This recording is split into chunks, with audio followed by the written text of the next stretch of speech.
Assalamualaikum warahmatullahi wabarakatuh. Perkenalkan, nama saya Sulaimanul Azizul Ghafur SPDI. Saya mengajar di Madrasah Ibtidaiyah Jamiatul Hikmah, Kecamatan Batu Jaya, Kabupaten Karawang, Jawa Barat. Alhamdulillah, sampai sekarang saya masih dipercaya sebagai mahasiswa PPG Darjab 2023 batch 1 di LPTK Universitas Islam Negeri Sultan Toha Saifuddin Jambi. Pada kesempatan kali ini, insya Allah saya akan mempresentasikan hasil pre-teaching tadi dengan kegiatan pembelajaran secara daring. Dan saya juga menyiapkan media pembelajaran dengan RPP dan juga LKPD, termasuk daripada evaluasi penilaian. Berikut ini adalah pre-teaching yang kami persembahkan. Silahkan menyaksikan. Terima kasih. Assalamualaikum warahmatullahi wabarakatuh. Bismillahirrahmanirrahim. Assalamualaikum warahmatullahi wabarakatuh. Waalaikumsalam warahmatullahi wabarakatuh. Alhamdulillah, wassalatu wassalamu ala rasulillah wa ala alihi wa mawalah, la haula wa la quwata illa billah. Bagaimana kabarnya anak-anakku sekalian? Pada sehat semuanya? Alhamdulillah bersama. Alhamdulillah rabbil alamin. Baik, sebelum pembelajaran kita mulai, Bapak akan memandu yel-yel kita untuk menyemangati kegiatan pembelajaran kita hari ini. Yelnya tetap yang Islami, yelnya tetap yang religi. Subhanallah, walhamdulillah, wa la ilaha illallah, wallahu akbar. Mari sama-sama kita berdoa dengan tujuan berharap semoga kegiatan pembelajaran kita hari ini dapat berjalan dengan lancar, kita mendapatkan ilmu yang manfaat, maslahat dunia akhirat. Kita berdoa bersama. Mari boleh dipandu sama Ibu Zu untuk membacakan doa. Silahkan. Mari kawan-kawan, kita berdoa dulu. Yuk, 1, 2, 3. Bismillahirrahmanirrahim. Ya, Rabbi.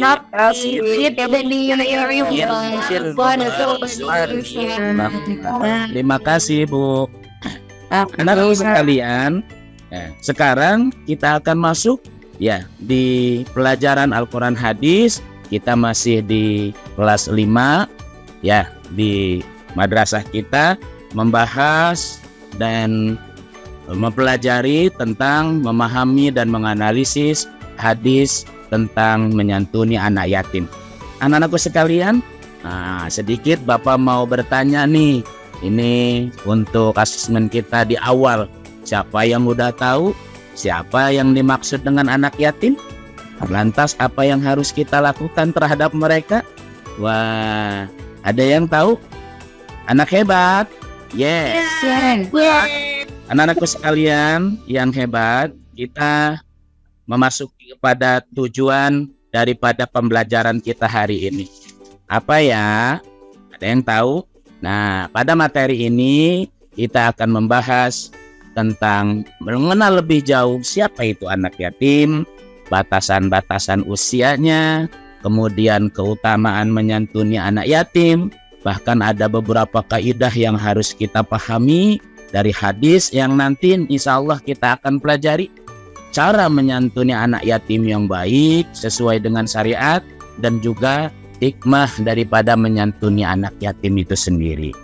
Nah, dari pembahasan yang banyak, Bapak menyimpulkan yang pertama, pengertian anak yatim, batasan usianya, keutamaan menyantuni anak yatim, kemudian cara, ada caranya, cara menyantuni anak yatim, dan hikmah daripada menyantuni anak yatim. Tahukah apa yang dimaksud dengan anak yatim?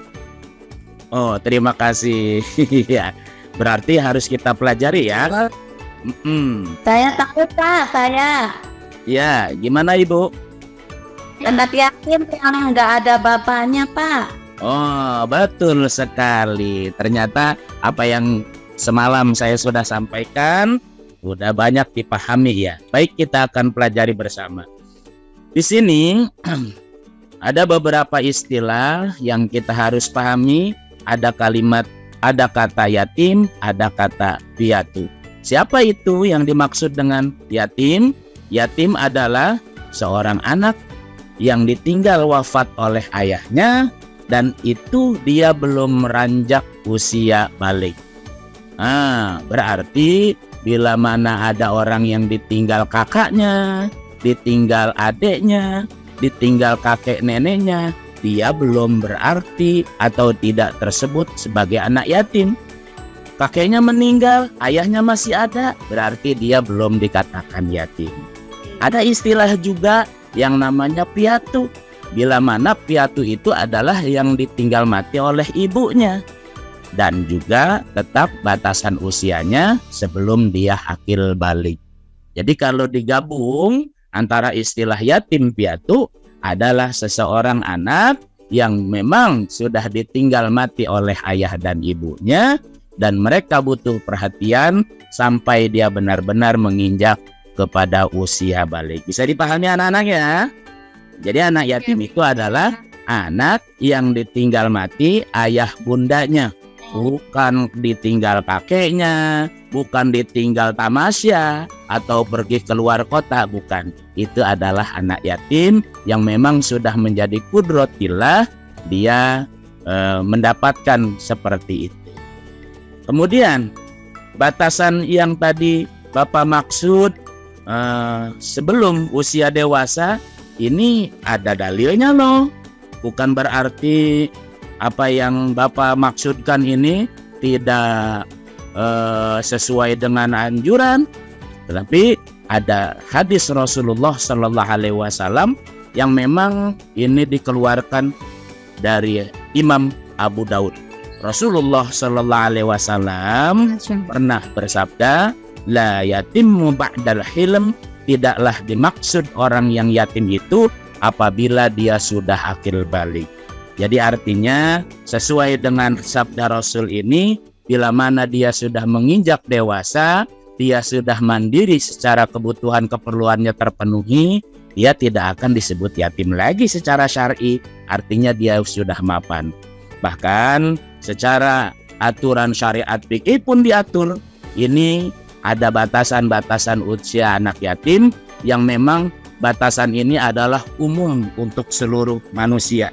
Termasuk kita semua, walaupun kita tidak yatim, bila mana kriteria ini dari batasan anak yatim ini, dari batasan usia ini berarti kita sudah termasuk menurut kaidah syariat itu adalah mukallaf. Tahu mukallaf? Nah, mukallaf itu adalah yang sudah balik dan diberikan akal sehat goriji yang sempurna. Mana kriterianya? Pertama, dia sudah mimpi basah. Ayo, apa yang dimaksud mimpi basah? Nggak boleh kita Pak Guru. ya.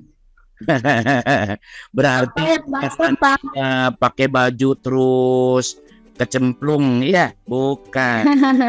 Ini nanti kalian akan pahami. Yang kedua, kriterianya adalah sudah berusia 15 tahun. Bapak yakin karena kalian masih kelas 5, belum ada yang sampai 15 tahun, ya. Udah ada di sini yang 15 tahun? Oh, belum ada ya. Belum. 12. Kelas 5. Nah, ada lagi kriteria yang dikhususkan untuk para wanita. Apa itu? Adalah menstruasi. Istilah Islamnya adalah haid. Dia bisa berumur 9 tahun atau lebih. Dengan kriteria seperti ini, maka kaidah daripada usia anak yatim itu dibatasi oleh agama kita.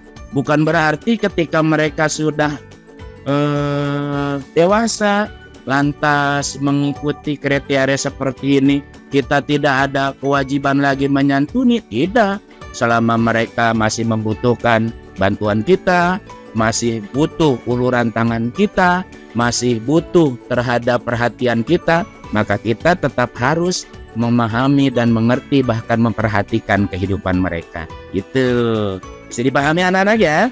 Nah, kemudian kita akan mempelajari keutamaan.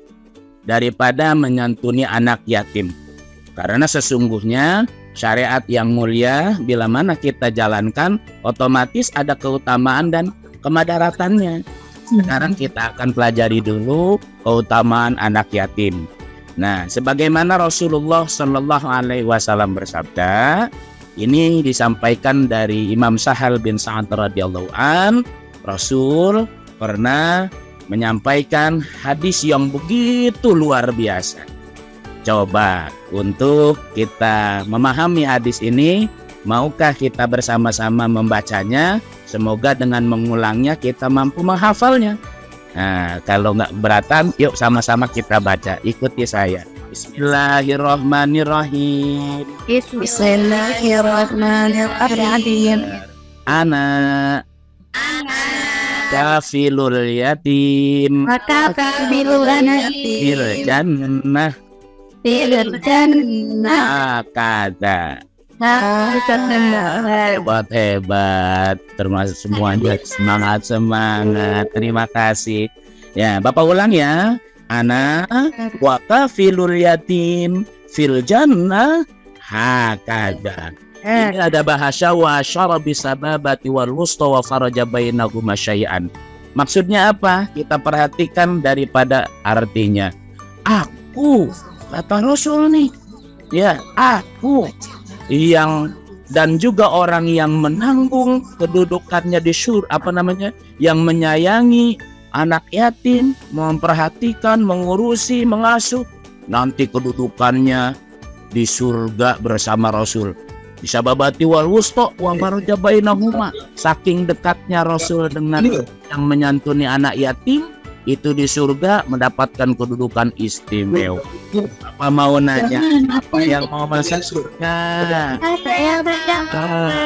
Alhamdulillah, luar biasa. Bapak yakin semuanya pasti ingin meraih surganya Allah Subhanahu wa taala. Maka jangan sia-siakan hadis ini dan kita berusaha untuk mengamalkannya. Semoga kita ahli jannahnya Allah, ahli surganya Allah. Amin ya. Nah, kemudian anak-anakku sekalian, melihat dari konteks hadis tadi, di sini Bapak sedikit merangkum tentang hikmah dalam kandungan hadis, termasuk daripada kaidah-kaidah hadis tadi. Ya, apa hikmahnya? Orang yang menyantuni anak yatim sifat yang tinggi di surga bersama Rasulullah Shallallahu Alaihi Wasallam.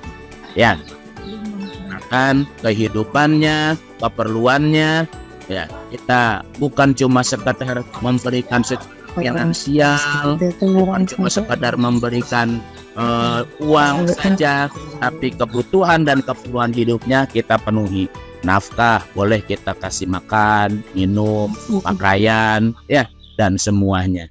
Nah, dari kriteria kaidah ini, ya, lantas bagaimana sih sebetulnya cara kita menyantuni anak yatim yang sesungguhnya? Iya, bukan cuma sekedar harus punya uang dikasih, dia nggak jajan dibeliin, enggak.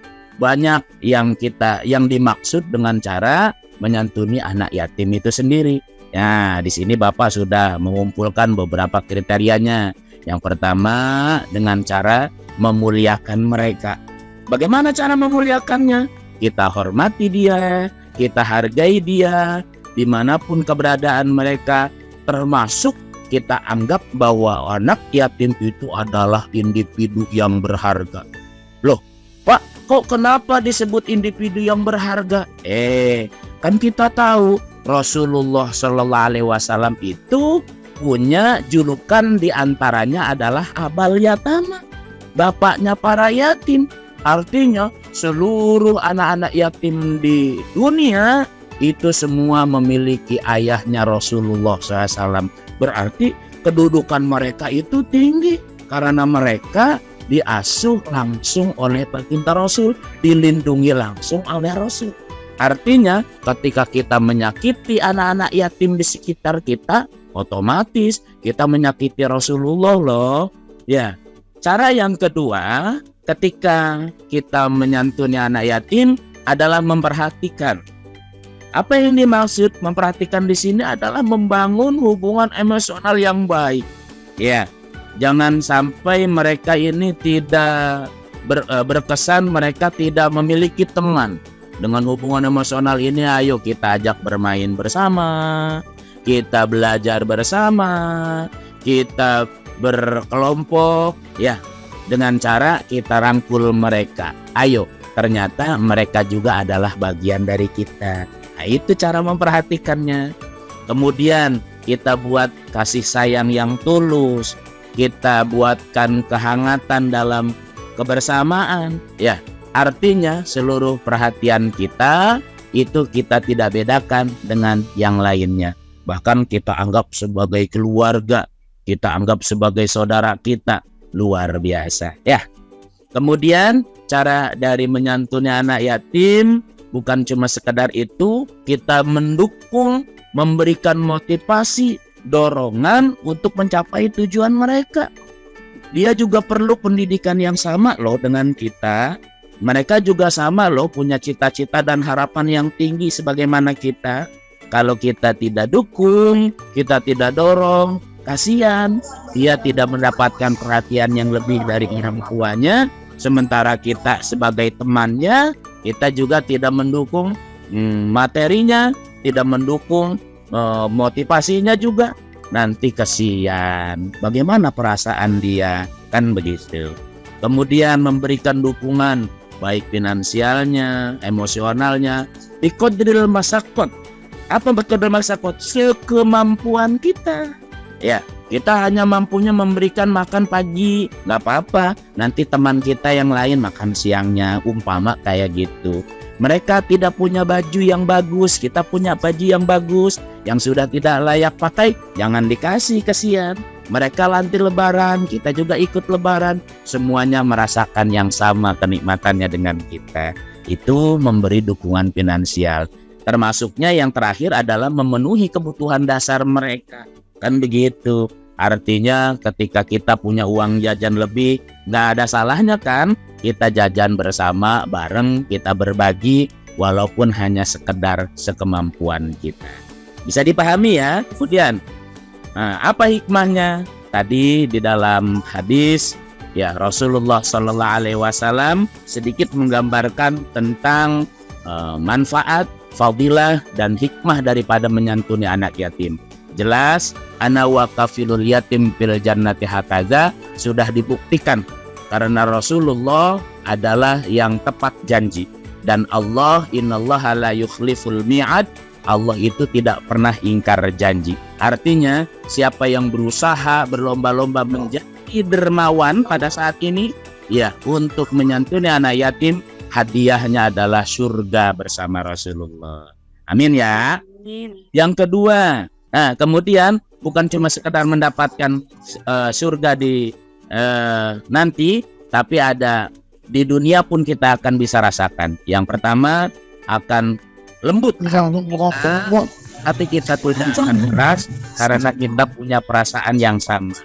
Terpenuhi kebutuhan hidupnya. Artinya bukan kita memenuhi kehidupan mereka saja, tapi kita akan mendapatkan kebutuhan yang tercukupi. Kemudian diperkuat iman dan takwanya. Nah, terakhir Bapak mau menyebutkan pelajaran-pelajaran kita hari ini.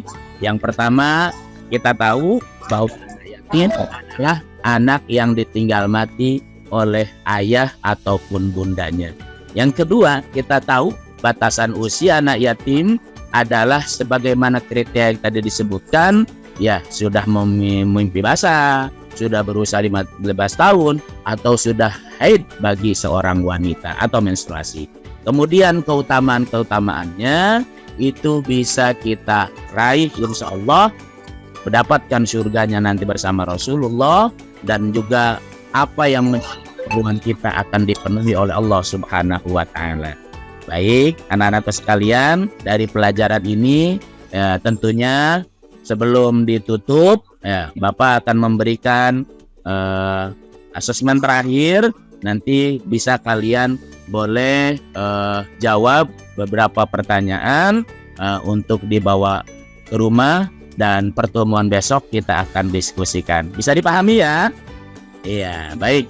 Terima kasih atas segala perhatiannya. Ya, mohon maaf atas kekurangannya.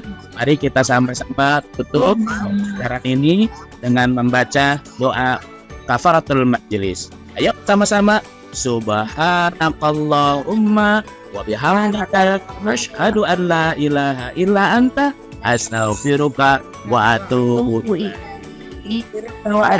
Mohon maaf. Wassalamualaikum warahmatullahi wabarakatuh. Waalaikumsalam warahmatullahi wabarakatuh.